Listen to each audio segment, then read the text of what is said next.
Are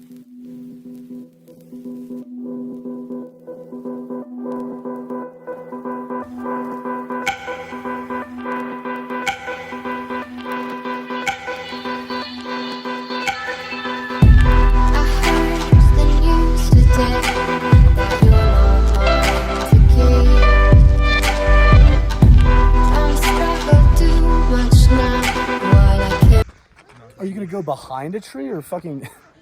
What'd you say? I said you can watch TikTok anytime. You can't see falling rocks everywhere every time. The old Mckenna loves TikTok. He literally loves TikTok. I definitely can fucking see things. All right, so I'm here with Taylor, Katrina, and this motherfucker. We just finished up a hike. Where was the hike? It was a Lookout Mountain. Yeah. Lookout Mountain. It's super nice here in Denver. I fucking love it so far. You gonna move here? I might have to move here. Start fucking skiing, snowboarding again every winter. Pick it back up. But right now we're heading back home. Gonna eat a pre-workout meal, and then Taylor is gonna film a dope little fucking workout edit for me. Maybe I'll throw it in this video. Probably not. Probably by itself. But yeah.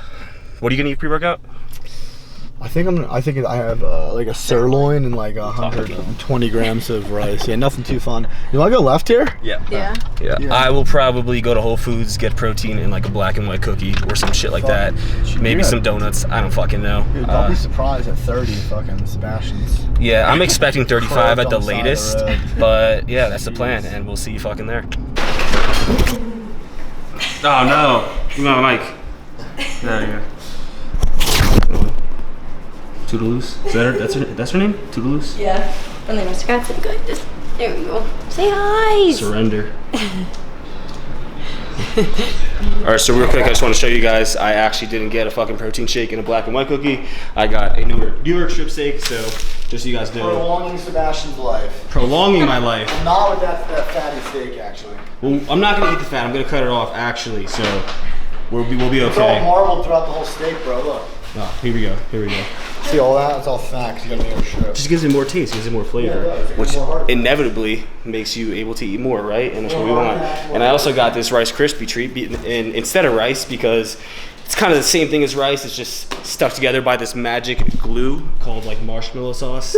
And yeah, it's pretty good if you haven't tried it. So this is the pre-workout meal, and then we're gonna go kill some fucking shoulders and fucking arms. Yes, we are. And my man over there is gonna film.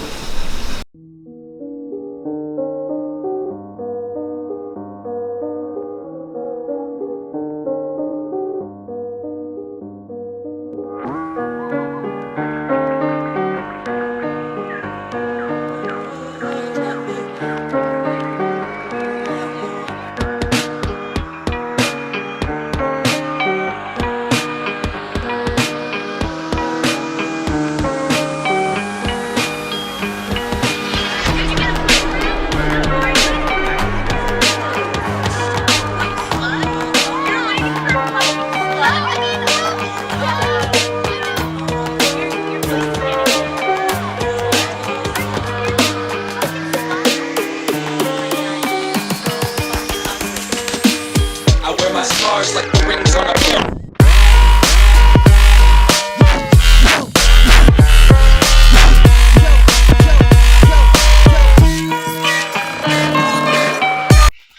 Alright guys, so I finished up my shoot with Taylor today. I'm about to head out to Denver very soon, but before I do so, I'm going to answer some of these questions here with Dylan. I did a Q&A on my story, you guys asked, so we're going to cover some of these, and yeah. Do you think testosterone boosters are necessary? Absolutely not. Yeah, I would say absolutely not. I think that testosterone boosters are just a huge waste of money. Yeah, literally. For anyone that's under the age of probably 45 to 50, and even then, it's not really just get on TRT. Yeah, it's probably not even going to give you much of a boost at all. So I would just say, yeah, I mean, like natural test boosters are a complete waste of money. Yeah, 100%. Best PCT for a heavy SARM cycle. I personally have never even experimented with SARMs. I'm not too heavily educated on the PCT protocol. Do you know what the PCT protocol for SARMs is? I would never tell anybody to take SARMs without taking tests to begin with. Yeah, honestly, I think that I would say I also would not recommend people taking anything that's going to crash your testosterone levels down to very low or zero while not being on a test base, which is what a lot of the SARMs do. So it's pretty counteractive to run a SARM alone without having some sort of test base there. Not recommending any of that, but I'm just saying, if it were to be run, a lot of people want to run SARMs because they feel like there's less side effects, obviously, but in reality, It's like the cop out. When you come off of the SARM, you can be suppressed or totally shut down and actually need Novadex, Clomid, HCG, that whole thing. But even then, you're potentially just delaying feeling good while you're on that. You come off the PCT, you feel like shit again. So I would stay away from SARMs. While we're saying that, just to answer this right now, somebody asked about Radlin 40. We both know that Radlin 40 is literally like the one that suppresses testosterone the most, and people love taking it. So what do I think about it? I would 100% not recommend it ever without taking testosterone. I know kids love to do it. They think it's like the strongest one, right? I don't know what it is with Radlin 40 or who popularized it, like under like behind the scenes, or I don't know. But it's like a big thing now. But everyone wants to do Radlin 40. I mean, it's just a really and everybody wants to run it without gear. It's just a really bad idea to do it with testosterone base because it's going to lower your test levels, which is not optimal to build muscle on the rad cycle. But when you come off, you're going to lose size, strength, feel like shit, and have to deal with potentially lowering your test levels for life just because you took that SARM. Yeah, 100%. So do not take Radlin 40 unless you were taking testosterone. At least like if you're someone who's on, like, let's just say HRT dose of test, maybe you could throw it in. A lot of SARMs, I think, are very low side effect compared to some of the steroids. But if you're on, a test base, not if you're not. Okay. Yeah, 100%. Do you have rest days? Yes, I rest about once every 4 days, at least once a week. I'm taking a rest day. Yeah, due to being on prep right now, I mean, I rest 1 to 2 times a week.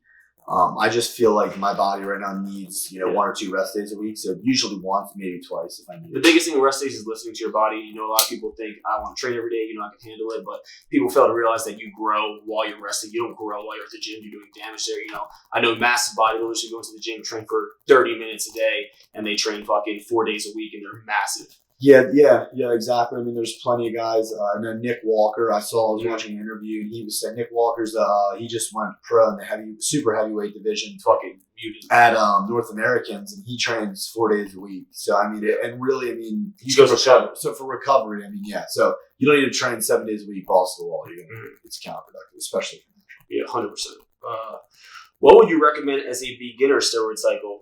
For anybody starting out with steroids, I would always just say literally just start on a low dose of testosterone, anywhere from like 2 to 400 milligrams, and that's pretty much what I would keep it to.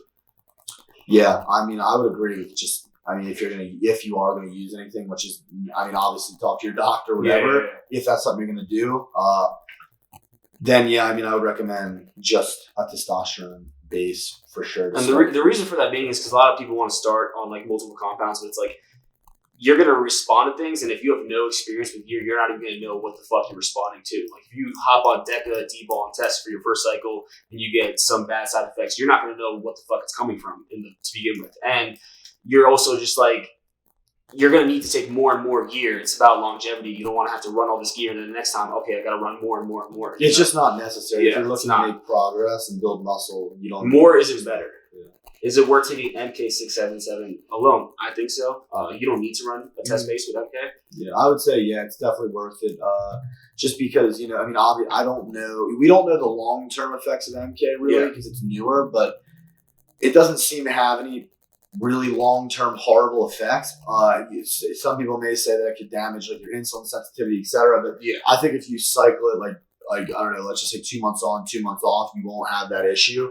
And I do think that obviously it's not going to really manipulate your estrogen or your hormones, so your testosterone or your estrogen. So I would say that is one of the best things you could do to dabble without really messing with your hormones. Just to touch on that, like you said, we don't know the long-term side effects of MK. It's kind of like the same things with SARMs because they haven't been around for that long. And, when people are making decisions between steroids and SARMs, you have to keep in mind, like, there's a lot more research and knowledge on steroids. Like, you know how to combat side effects. You know what to take. You know what it's wrong. You know what's happening. Like, you really don't know that much what the fuck's happening to your body on SARMs. You don't know if it's staying in your body for the next 10 years somehow. Like, there's just not that much research on it. So you're honestly taking a bigger risk in a way. Yeah, I mean it's just one of those things. I mean, a lot of people I think want to take they just want to jump in to the SARMs because they feel like it's less side effects, it's less of a commitment, but it's really just not the right. Yeah, it's not. Do SARMs cause hair loss? I don't know. Do they? Definitely, they do. Absolutely. Yeah. I mean, there's definitely majority of SARMs, pretty much every single SARM has the potential, just like steroids, to increase male pattern baldness if you're genetically predisposed. You know? Yeah. Okay. A lot of people think also that steroids will cause hair loss. It's a genetic thing to begin with. It's just going to speed up the process. It's going to exacerbate it. It's not like you're just going to take steroids and it's like, oh, my hair's going to start falling out now because I had this excessive amount of DHT, which I'm sure it can. Yeah, I mean, it's just like, it just depends on the person's genetics. And if you're genetically predisposed to it happening early in life, it might honestly happen like massively within one cycle. I mean, it just depends on the person's genetics, and some people. And a lot of it happens because people run ridiculously stupid fucking amounts of gear to begin with. How old were you when you started your first cycle? I had just turned 18 when I did it. I've never touched on that. I would not recommend that to anybody ever. Just to explain why I did it, it's because a lot of kids feel like they know what the fuck they want to do when they're 18. They have like all this testosterone, like, oh, like I'm gonna be successful, I'm gonna do that. Like I was already lifting for like 6 years consistently. Like I had done everything in my life towards bodybuilding. I had already competed, and it was something that was on my mind for years, and I wanted to wait, and I pushed it off, and I was like, I want to go pro, and like it got to the point where it was like, there's no point in me waiting anymore because I was going to take it inevitably. I did it the right way, I did it the smart way. I didn't run stupid compounds in crazy high amounts or anything, and honestly, I just started at 18, and I was off for quite a while. I was off for over a year in between that time period. Yeah, my first time actually running a cycle was for my show. I did a show last August, so I guess it was when I was 21. I was already 21. What was your favorite cycle? You didn't even take that many cycles, so I don't even know if you have an answer to that. Honestly, dude,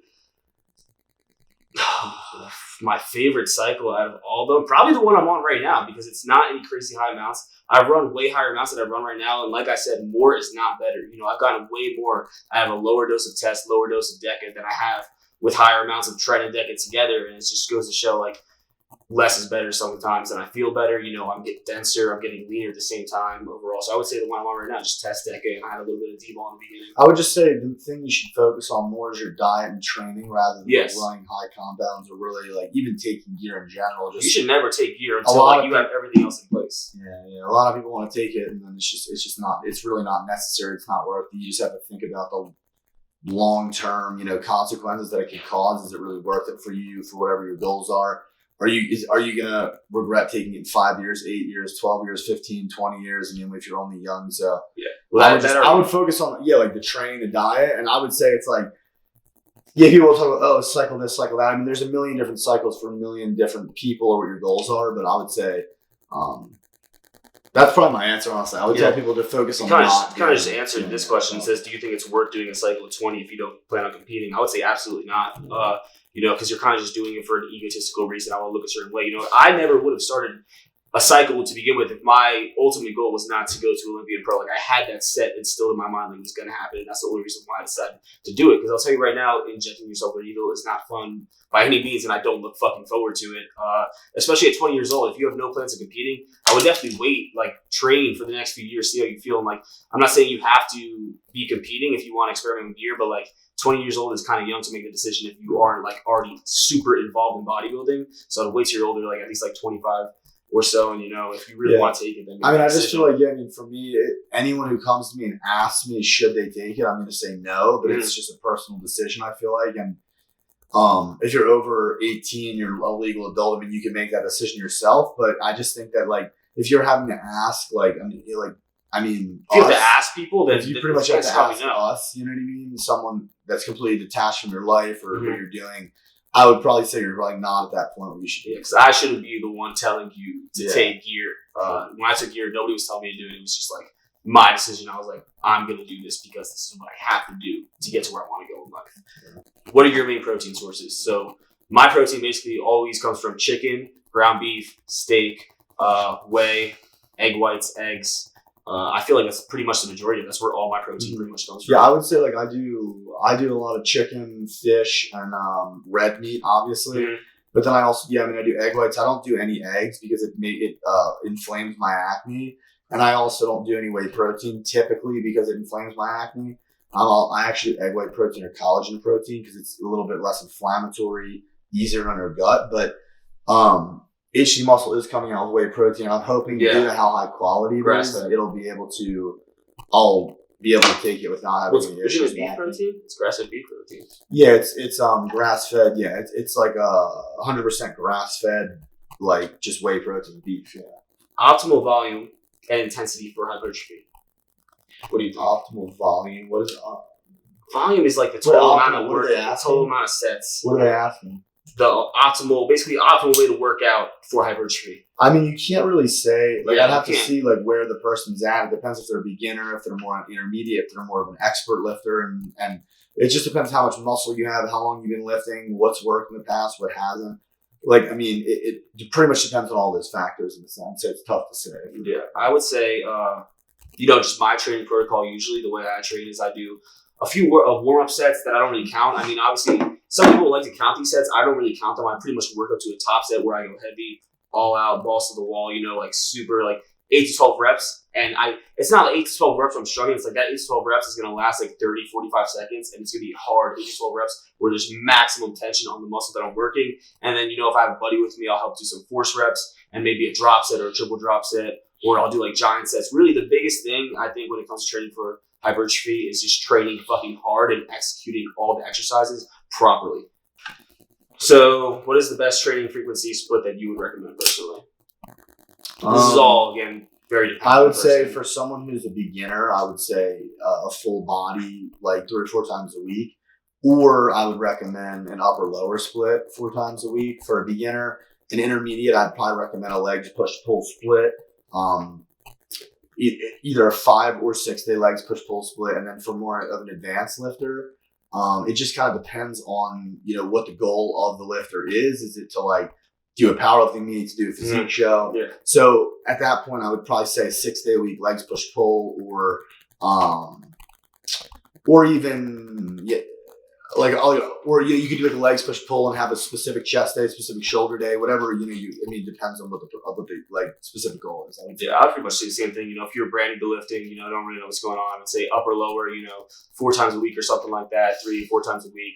Once you kind of like have movements down, you know what you're doing. Push pull legs is a great split because you're hitting everything frequently. You're going to progress in strength and whatnot. And then, I honestly trained a bro split most of my time, but that's because I was surrounded by bodybuilders, like big motherfuckers who knew how to train like that. And that's kind of how I learned how to train. So it depends. If your goal is like powerlifting and stuff, then you're going to follow a programized split specifically for what you're trying to do. And then if your goal is bodybuilding, you're going to follow a split to improve the muscle groups that you're trying to work on. Like I might hit chest 3 times, or I might hit arms 3 times. It really just depends on your body and being able to evaluate and like visualize where you want to grow and what you need to improve on. And that's honestly really hard to do unless you have a solid amount of mass on you. So up until that point, I would honestly say push pull legs is pretty much the best way to go for most people. It's a solid way to go. And then, Yeah. if you let's just say have like really dominant shoulders on one of the, like you could Do it twice a week. on your push days, you could start out with chest or do chest predominant push days, or if you have rotate them. if you have lacking rear delts, you could add more rear delt. If you have lacking rhombo, so you can manipulate in that way. Yeah. But that's where we're pretty much going to wrap it up. I'm about to head to the airport right now. And make sure you guys like, comment, and subscribe, and we will see you next time.